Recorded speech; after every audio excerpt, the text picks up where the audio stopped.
Hey, welcome to the podcast. Today I'm talking to Nick Deck. Nick currently runs 3 unique 7-figure online businesses, and the common denominator between all of them is they all support other entrepreneurs in building freedom and profitability into their businesses and in turn, their lives. His first business is an agency that he admittedly grew too fast, learning some hard lessons along the way. And today, his largest project is agency Sidekicks, a company that supports marketing, sales, and creative agencies by building highly effective, highly profitable offshore remote teams. And he is on a mission to help agency owners and online entrepreneurs build scalable, profitable, freedom first businesses. Nick, welcome to the pod. Thank you, sir. Very nice to be here. It's exciting, man. Hey, so usually we start off, where are you at? What are you doing? Why are you here? But I actually want to start with location specific and what got you to where you're at right now. If you can share with us where you're living, why you're living there, and what got you there. It's a good question. I like this question specifically because it's been a very intentional part of my life. And I live in Playa del Carmen, Mexico now, down in the Mexican Caribbean by Cancun. We've lived in 4 or 5 different countries in different parts of them and been all over the world in between. But I think that one thing that I'd say is that my desire to travel and live in a location independent lifestyle and things like that is a big impetus for what got me into entrepreneurship, and especially digital entrepreneurship. I was working in a brick and mortar business that I sold a while back, and I took a little time off, and my wife was a creative director at a company based out of San Diego.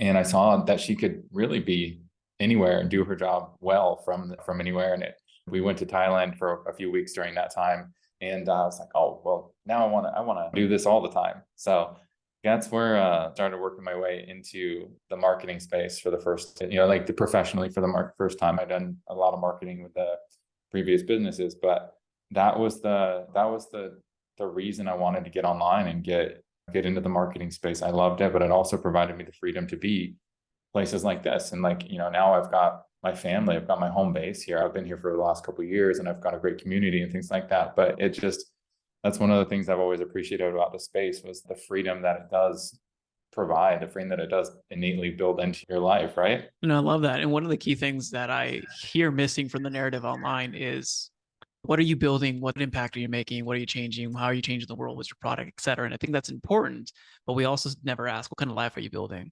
What kind of experiences are you building? How does that look like? How does it affect the family? And I think it's not a common answer or a popular one to say, I'm building a great life. And it's like, oh, what are you doing on Sundays? Or what are you doing over the weekend? I'm just living the life. But there's like, oh, you got to keep building your grind mode. And not to call that culture out, but I just think it's important that you're designing business and you're designing your lifestyle based around intentional, like the long-term vision. There's one thing that you mentioned that I think is important to dive into is that you became professional in marketing, but you've been now are like known for what you're doing. How did you start off in the beginning, and how did you like stick with the vision and focus on the long term versus just short term wins, specifically to build this lifestyle, which I know that it might have been grueling in the beginning? Yeah, it's a really good question.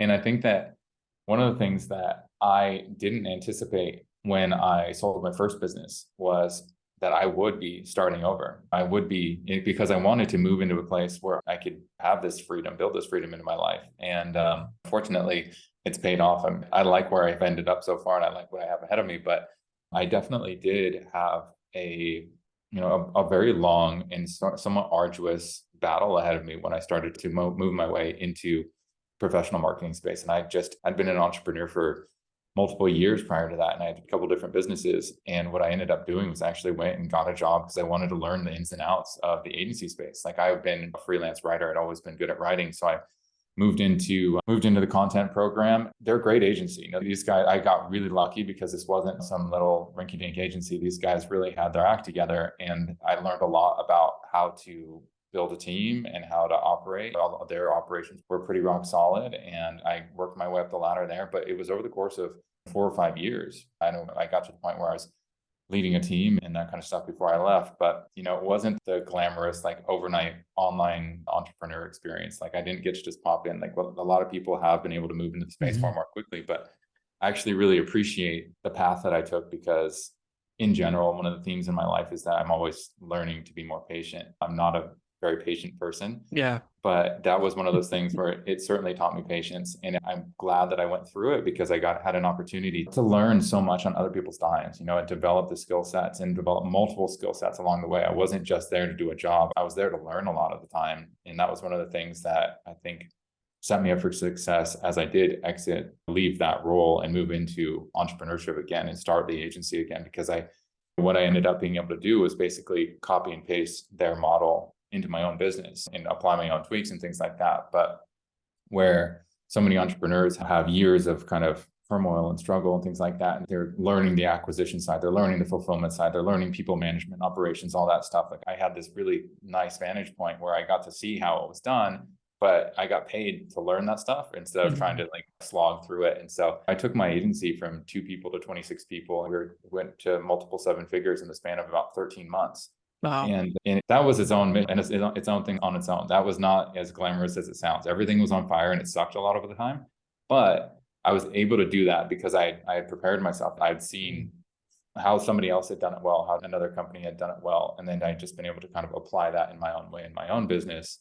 And it actually kind of brought along its own set of challenges, certainly, but that also kind of led me into agency Sidekicks and learning how to build teams, learning how to help other people build teams and things like that. It all serves a purpose, that's for sure.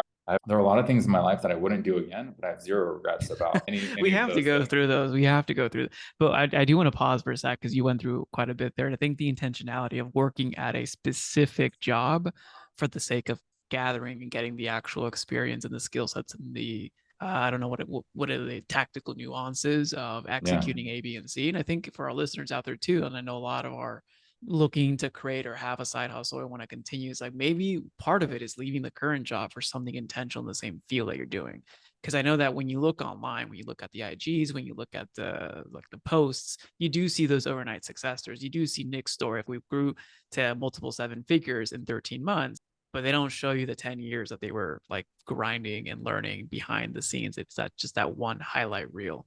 So I think that's important to also notice is being intentional. If you're going to move, like where are you moving towards and how does that align to your future growth, not just for more money, even though studies show that, or research, if it is research, experience shows that if you do move from one gig to another, you have a higher probability of increasing your income, but more so the skill sets, which are probably 5 to 10x returns over the lifespan.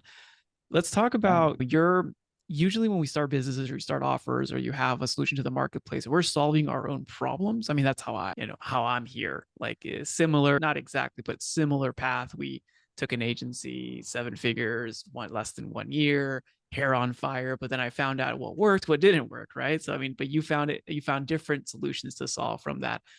And the businesses that you started are based on solving your past problems. Can you talk about when you're looking at value creation or gaps in the marketplace, how you assess that? And when do you know it's the right decision versus shiny object syndrome?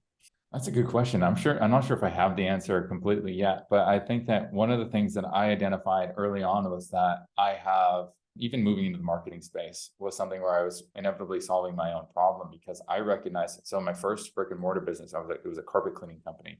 And it was locally, it was doing okay. But it got to a point where there was more competition, things like that. I was actually in a point where like I was to the point where like, where's next month's rent coming from? How are we going to put food on the table? And it was just me and my then girlfriend, now wife. There was no family to support anything like that, but it was very challenging. So I recognized at that point I could fulfill very well, like had I had the acquisition side dialed in. So that was one of the things where I knew that no matter what, even if marketing wasn't a career that I wanted to be in for my entire life, learning that skill set was going to be something that was critically important no matter what business I wanted to be in.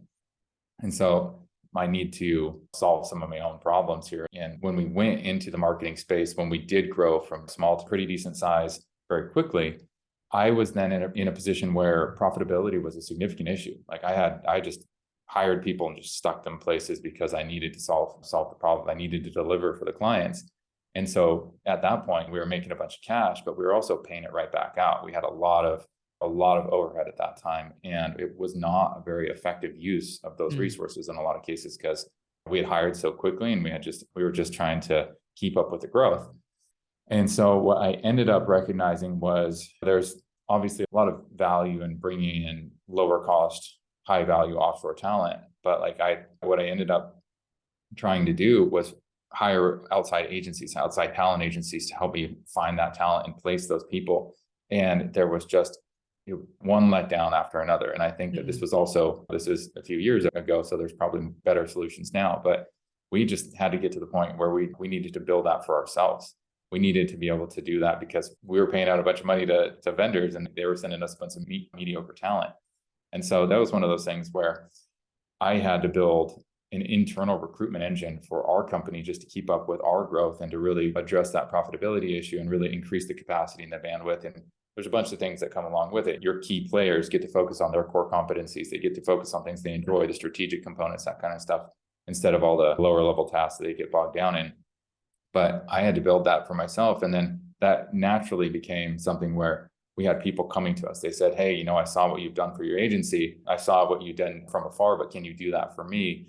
And there was so much demand, and I had seen such a problem that I think it was too much of an opportunity not for us to just jump in head first. With Sidekicks, it was something where we probably could have continued to work on the agency and grow that and focus in one place and doing one thing well.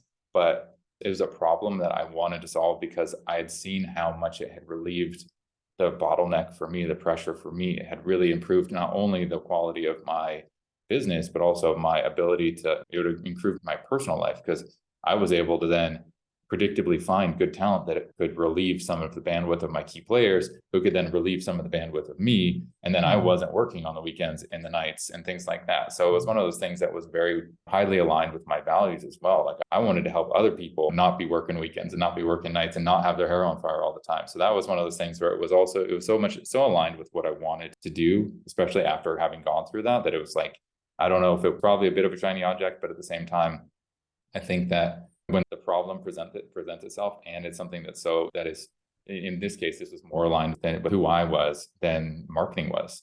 It was just too much alignment not to jump in and make something happen.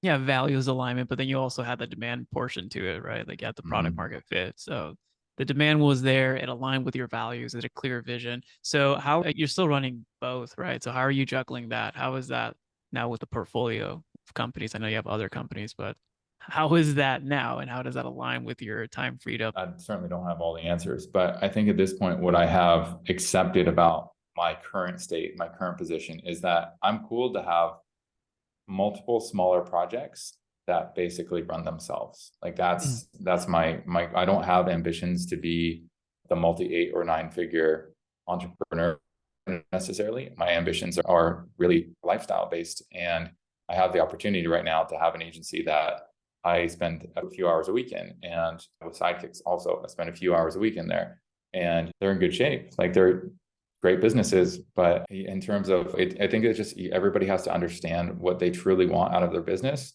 because I think so many people get sucked into wanting what other people want, getting this sort of societal pressure to, if they see the goal here is to be, people are chasing revenue and not paying attention to what they really want in so many cases. And I think in this case, one of the things that I got into, one of the problems that I encountered was I got stuck. I was also chasing revenue, and at this point I had young kids and things like that. It really impacted my personal life. And I think that too many people don't really understand what they actually want out of their business. And so they don't build their business to accommodate that, their real goals. They build their business to chase revenue or to chase A vanity number. The glory of it.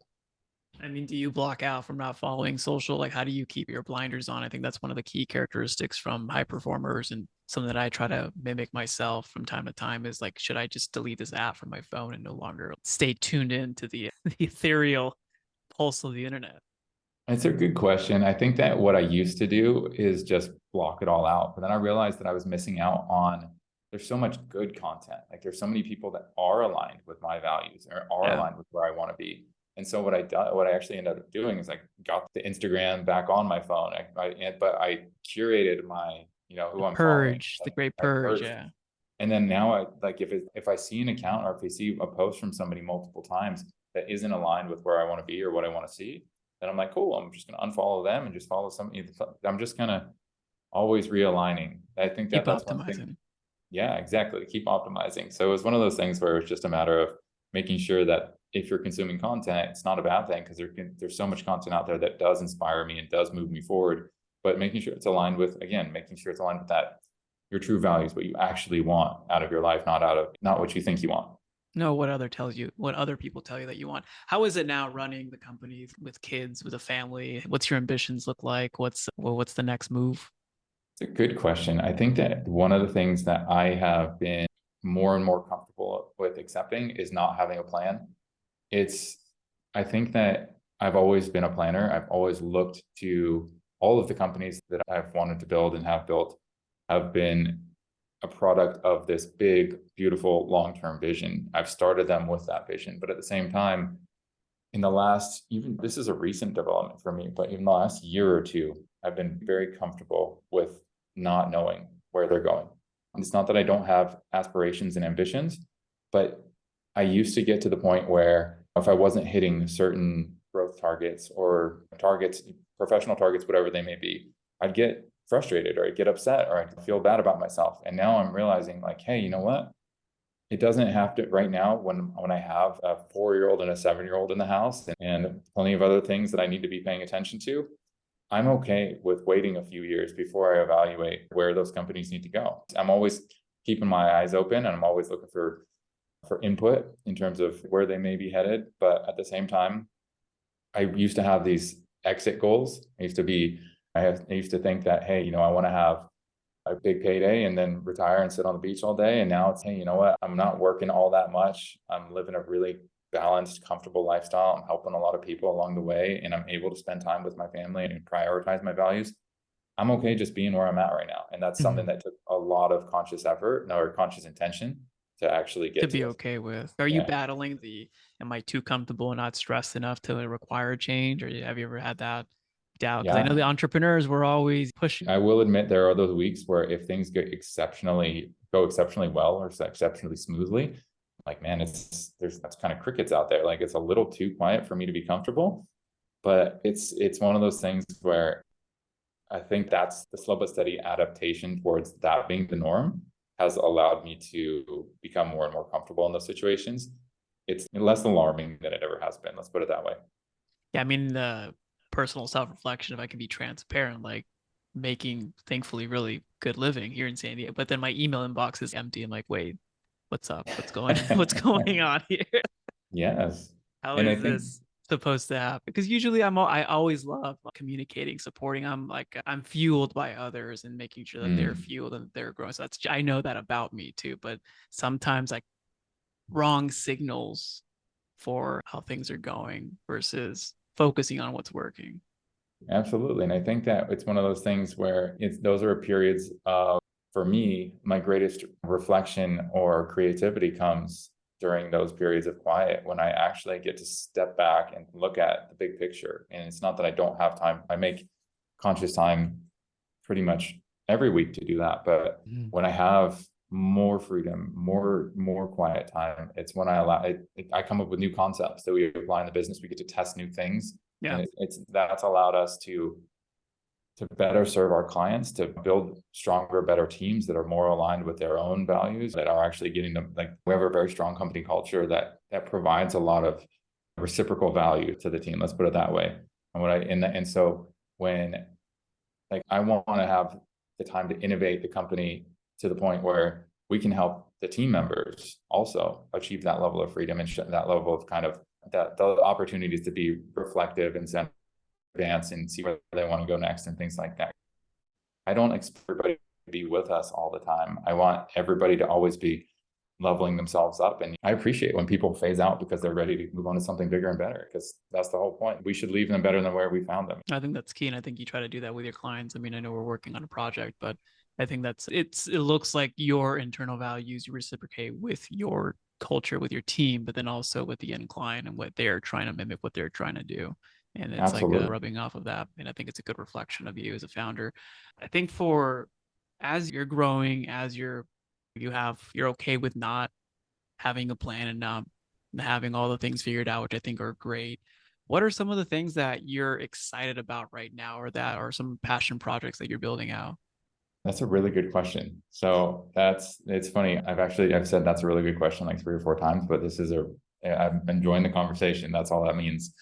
So right now, I'm personally working on something that is in line with those values. I think that right now, one of the things that I'm putting together is a personal development community for entrepreneurs so that we can all kind of learn and grow and elevate each other, one another together. And that's something where it is deeply aligned with this whole concept of freedom. It's something where the agency Sidekicks and the business, that business has really helped me understand the inner workings of so many different types of businesses, small, big, the commonality between them, most of them, at least on the small business side, is that a lot of people get bogged down in their business, and there's a lot of imbalances in other areas of their lives. And so it's one of those, this is one of the projects that I'm starting to work on now, is just a community where we can grow our businesses, we can do these things, we can chase the professional goals as well, but we can maintain balance in our mental and emotional health and our physical health and our spirituality and our relationships and all these things, because there's so many pieces that get kind of cast to the wayside as we grow our businesses. And so that's what I'm excited about. I'm excited to be able to provide that ecosystem and that community while being able to provide a business like Agency Sidekicks that helps physically put assets in place that's the tactical execution, the tactical application, that kind of thing. But just helping people understand the importance of that too, because it's something that, again, unless you sit down and think about it, especially if you're a busy entrepreneur and you're sitting down and and you're always just spun up in the work mode, you don't really sit down and think about what areas of my life are a little out of balance, or where could I put a little more intention and potentially just enjoy the ride a little bit more. 100% true. And usually for me, it's illness when that happens, when you find out you can't work, and sometimes don't have to wait till it's illness. Well, when you start that community, let me know if you kind of go to join and see what's going on. Yeah, absolutely. Thanks, Cool, man. For our listeners out there, Nick, what's the best place for people to go to, one, to thank you for being on, and to learn more about what you're up to? I think that right now, one of the things that I'm trying to do is be more involved on social. And so I think that I'm on LinkedIn and on Facebook more than any other platform. And so if you could drop the links to those platforms, to those profiles, that'd be a great place. Because what I'm finding is that I'm meeting people and connecting with people all over the place. And I'm actually staying in touch with them for years, which is something that I didn't used to do. I'm actually putting the conscious effort out to maintain the relationships. And I'm watching people who we've maybe parted ways and haven't been actively working together as like a customer client, a client vendor relationship or anything like that, but watching their journey unfold. And it's been very cool to see. So yeah, that would be a great platform. Any of my social channels would be great, because I'm paying a lot more attention to them than I ever used to. Let's put it that way. Thank you. Cool, man. We'll put those links in the show notes. Nick, thanks again for being on. Likewise. Thanks for having me. If you found value in today's podcast, please consider sharing this with someone that you believe could also benefit from this episode. You never know, you may be the catalyst that opens them up to a new way of operating their business and experiencing life. As always, it's an honor to be a small part of your journey. This is Raul Hernandez. Do good work.